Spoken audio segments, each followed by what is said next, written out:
बिस्मिल्लाहिर्रहमानिर्रहीम। अस्सलामु अलैकुम। रहनुमाए उर्दू में खुश आमदीद। अज़ीज़ तुलबा, आज हम लोग जो है क्लास नाहम का जो है वो दूसरा चैप्टर शुरू करने जा रहे हैं। इससे पहले हम लोग जो हैं पहला चैप्टर जो है वो ख़त्म कर चुके हैं। उसकी मुकम्मल पढ़ाई, तारुफ़, मौलाना शिबली नुमानी का तारुफ़, हिजरत नबवी के तमाम पैराग्राफ की तशरीह सियाको सबाक के साथ तशरीह की गई है। पूरे सबक के इम्पॉर्टेंट MCQs, अल्फाज मानी, वाहिद जमा और मुरकबे इजाफ़ी हम लोग कर चुके हैं। उसकी एक्सरसाइज भी और क्वेश्चन आंसर खुलासा, ये तमाम वीडियोस जो हैं वो मौजूद हैं। आप डिस्क्रिप्शन में जाके लिंक देख सकते हैं और वहाँ से अपना जो है ये वीडियोस देख सकते हैं, ताकि आपका कोई भी लेसन जो है उसका कोई भी हिस्सा स्किप नहीं हो और घर बैठे आप बआसानी उर्दू की तैयारी कर सकें। आज हम अपने लेसन की तरफ चलते हैं। हमारा दूसरा जो सबक है वो है मिर्ज़ा गालिब के अदातो हसाइल। ये उर्दू के नामवर अदीब मौलाना अल्ताफ़ हुसैन हाली का तहरीर करदा है। हाली उनका तखल्लुस है, ठीक है। तखल्लुस वो मुख्तसर नाम जो शायर हजरात जो है अपने अशार में, अपने कलाम में इस्तेमाल करने के लिए रखते हैं, उसको तखल्लुस कहा जाता है। इस्म मारफा है, ठीक है। सबसे पहले जो है उनकी सने पैदाइश और सने वफ़ात है। ये दोनों जो हैं वो इम्पॉर्टेंट MCQs हैं, ठीक है। मौलाना अल्ताफ़ हुसैन हाली का सने पैदाइश क्या है? तो मौलाना अल्ताफ़ हुसैन हाली का सने पैदाइश 1837 है, ठीक है। और मौलाना अल्ताफ़ हुसैन हाली का सने वफ़ात क्या है? 1914, ठीक है। 1837 उनका सने पैदाइश है और 1914 उनका सने वफ़ात है। मौलाना अल्ताफ़ हुसैन हाली पानीपत में पैदा हुए। पानीपत इलाके का नाम है, भारत में है पानीपत। ये भी एक इम्पॉर्टेंट MCQ है कि मौलाना अल्ताफ़ हुसैन हाली कहाँ पैदा हुए? पानीपत में। उनके अजदाद, अजदाद जद की जमा है अबाओ अजदाद, जद अजदाद, ठीक है। ग़ियासुद्दीन बलबन के ज़माने में हिंदुस्तान आए। ये भी इम्पॉर्टेंट MCQ है। मौलाना अल्ताफ़ हुसैन हाली के अजदाद किसके ज़माने में हिंदुस्तान आए? ग़ियासुद्दीन बलबन। 9 बरस के थे कि वालिद का इंतकाल हो गया। बरस साल। अब ये भी इम्पॉर्टेंट MCQ है कि उनके जो है कितनी उम्र थी जब उनके वालिद का इंतकाल हुआ? तो 9 बरस थी। भाइयों ने परवरिश की, परवरिश पालना, तालीम की तकमील, तकमील मुकम्मल करना, दिल्ली के आलमों की सोहबत में हुई। गालिब और शिफ्ता, ये अपने दौर के एक नामवर शोरा हैं। शिफ्ता और गालिब की सोहबत से बतौर ख़ास फैज़ याब हुए।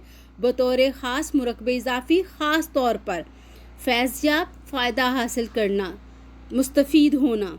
किनकी सोहबत से? गालिब और शिफ्ता की। ये भी इम्पॉर्टेंट MCQ है।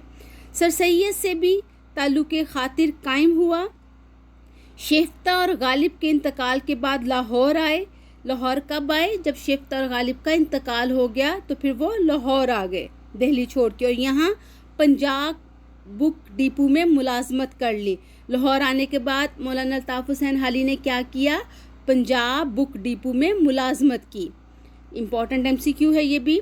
वो अंग्रेज़ी अदबियात से मुतारिफ़ हुए। मुतारिफ़ उनका तारुफ़ हुआ, उन्होंने जाना अंग्रेज़ी अदब को भी। जदीद तर्ज की नज़में लिखी, नज़्म की जमा नज़में, और उर्दू शायरी की इस्लाह का बेड़ा उठाया। इस्लाह बेहतरी, बेड़ा उठाया, ज़िम्मेदारी ली। 1887 में सरकार हैदराबाद से 100 रुपया माहवार वजीफ़ा मुकर्रर हो गया। ये बहुत बोर्ड में आया हुआ है कि सरकार हैदराबाद से जो है कितना वजीफ़ा मुकर्रर हुआ? 100 रुपया। या सरकार हैदराबाद ने किसका 100 रुपया वजीफ़ा मुकर्रर किया? तो मौलाना अल्ताफ़ हुसैन हाली का। ये दोनों तरह से आया हुआ है। तो मुलाजमत तर्क करके छोड़ दी। जो पंजाब बुक डिपो में मुलाजमत की थी वो फिर छोड़ दी और बाकी तमाम उम्र तसनीफ़ व तालीफ़ में बसर कर दी, गुजार दी। तसनीफ़ व तालीफ़ یہ مرکب عطفی ہے. مرکب عطفی جو ہے دو اسموں کو حروف عطف کے ساتھ جب ملایا جاتا ہے، حروف عطف ہیں واو اور پھر، اب جو ہے واو کے استعمال کرتے ہوئے تالیف اور تصنیف کو اکٹھا کیا گیا ہے تو یہ مرکب عطفی ہو جائے گا. اس میں ایک اسم معطوف اور دوسرا اسم معطوف علیہ کہلائے گا. تو معطوف اور معطوف علیہ کے مجموعے کو مرکب عطفی کہا جاتا ہے. ٹھیک ہے. تصنیف کسی مصنف کی اپنی لکھی ہوئی کتاب تصنیف کہلاتی ہے، اور تالیف دوسرے مصنفین کا کام اکٹھا کر کے کتابی شکل دینا تالیف کہلاتا ہے. یہ دونوں الفاظ متضاد ہیں. ٹھیک ہے. حالی کے اسلوب بیان کی سب سے نمایاں خوبی مدعا نگاری ہے. مدعا نگاری مقصد بیان کرنا، یہ بھی ایک اہم امپورٹنٹ MCQ ہے کہ حالی کے اسلوب بیان کی سب سے نمایاں خوبی کیا تھی؟ مدعا نگاری. حالی کی غرض مطلب اپنے مضمون کو ادا کرنے اور مطلب کی جمع مطالب کو وضاحت سے پیش کرنے کے سوا کچھ نہیں ہوتی تھی. ان کی نثری تحریروں میں اعتدال و توازن، اب یہ بھی مرکب عطفی آ گیا، واو کا استعمال، حروف عطف کا استعمال کرتے ہوئے اکٹھا کیا گیا دو اسموں کو، تو اعتدال و جو ہے توازن کیا کہلائے گا؟ مرکب عطفی. یہ مترادف ہیں، دونوں ہم معنی ہیں. تو کا خاص خیال رکھا جاتا ہے. بیجا غیر ضروری، اختصار مختصر کرنا، اور بیجا طوالت لمبا کرنا، طویل سے طوالت، بیجا غیر ضروری سے اجتناب کرتے ہوئے عبارت کو دلکش، سادہ اور مدلل بنانے میں حالی اپنی مثال آپ ہیں. اجتناب بچنا، دلکش خوبصورت، مدلل پردلیل، ان کے جو ہیں کام کی خوبیاں ہیں، لکھنے کی ان کی جو ہیں وہ خوبیاں ہیں.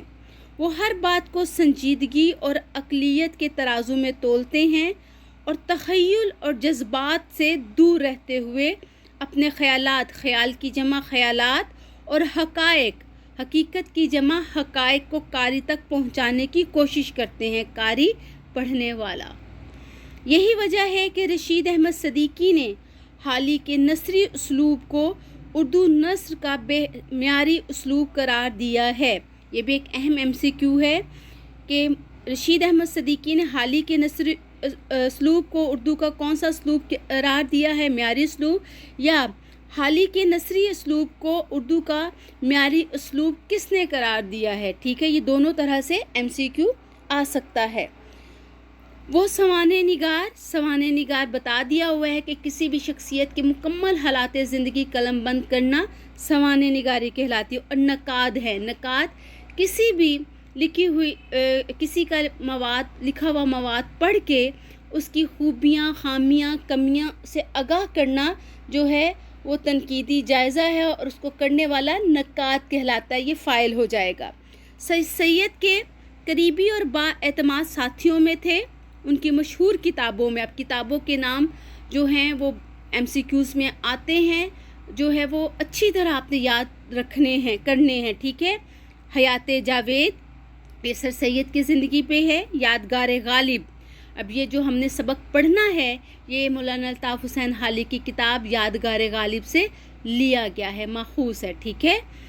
حیات سعدی، مقدمہ شعر و شاعری اور مد و جزر اسلام شامل ہیں، جو ان کی بہت زیادہ مشہور ہوئیں، ان کو بہت زیادہ پذیرائی ملی، مقبول ہوئی. ان کی کون سی کتابیں ہیں؟ حیات جاوید، یادگار غالب، حیات سعدی اور مقدمہ شعر و شاعری اور مد و جزر اسلام. جو مد و جزر اسلام ہے یہ جو ہے مسدس حالی کے نام سے بھی جو ہے بے حد مقبول ہوئی. مقدمہ شعر و شاعری جو دراصل ان کے دیوان کا طویل دیباچہ ہے، جدید اردو تنقید کا نقطہ آغاز ہے. یہ تعارف ہو گیا. آپ نے ویڈیو کو بار بار غور سے دیکھنا سننا ہے.